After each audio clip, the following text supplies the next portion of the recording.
రణబీర్ కపూర్ రాముడిగా నటిస్తున్న రామాయణ్ చిత్రంపై రచ్చ నడుస్తోంది. బీఫ్ తినేవాడికి రాముడి పాత్ర అంటూ హీరో రణబీర్ కపూర్ పై ట్రోల్స్ జరుగుతున్నాయి. అయితే ఆ ట్రోల్స్ కి స్ట్రాంగ్ కౌంటర్స్ ఇస్తున్నారు సింగర్ చిన్మయి. దీంతో ఈ వివాదంపై సోషల్ మీడియాలో చిన్నపాటి యుద్ధమే జరుగుతోంది. బాలీవుడ్ లో భారీ బడ్జెట్ చిత్రంగా రామాయణం ముస్తాబవుతుంది.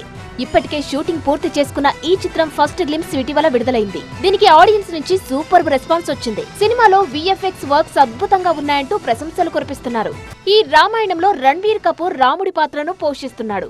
రాముడి పాత్రను రణబీర్ పోషిస్తుండడంపై రచ్చ జరుగుతోంది. గతంలో ఈ పాత్ర కథని ఎంపిక చేసినప్పుడు కొంతమంది అభ్యంతరాలు వ్యక్తం చేశారు.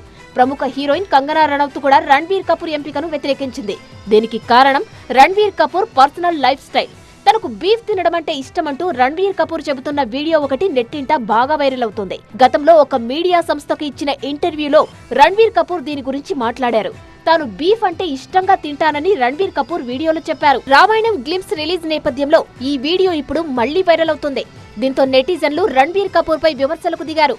బీఫ్ తినే రణబీర్ రాముడి పాత్ర పోషించడమేంటి, మన కర్మ అని నెటిజన్ ట్వీట్ చేశారు. గొడ్డు మాంసం తినే నటుణ్ణి రాముడి పాత్రలో నటింపజేయడం సరైనదేనా?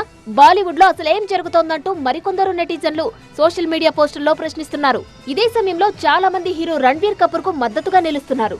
ప్రముఖ సింగర్ చిన్మయి శ్రీపాద ఈ విషయంపై పోస్టు చేస్తూ, దేవుని పేరు చెప్పుకొని బాబాజీ రేపిస్ట్ కావచ్చు, జైల్లో నుంచి బయటకు వచ్చి ఎన్నికల్లో ఓట్లు కూడా సంపాదించి గెలవచ్చు, ఇదే భక్తి ఇండియా, అలాంటప్పుడు ఎవరో ఏదో తిన్నారంటే అదేం పెద్ద సమస్య కాదుగా అని చిన్మయి రాసుకొచ్చింది. అయితే ఈ ట్వీట్ పై కూడా నెటిజన్లు భిన్న రకాలుగా స్పందిస్తున్నారు. చాలా మంది చిన్మయికి సపోర్ట్ గా మాట్లాడితే మరికొందరు మాత్రం ఆమెను విమర్శిస్తున్నారు. ఇక ఈ వివాదంపై రణబీర్ కపూర్ రామాయణ్ చిత్ర బృందం ఎలా స్పందిస్తుందో చూడాలి.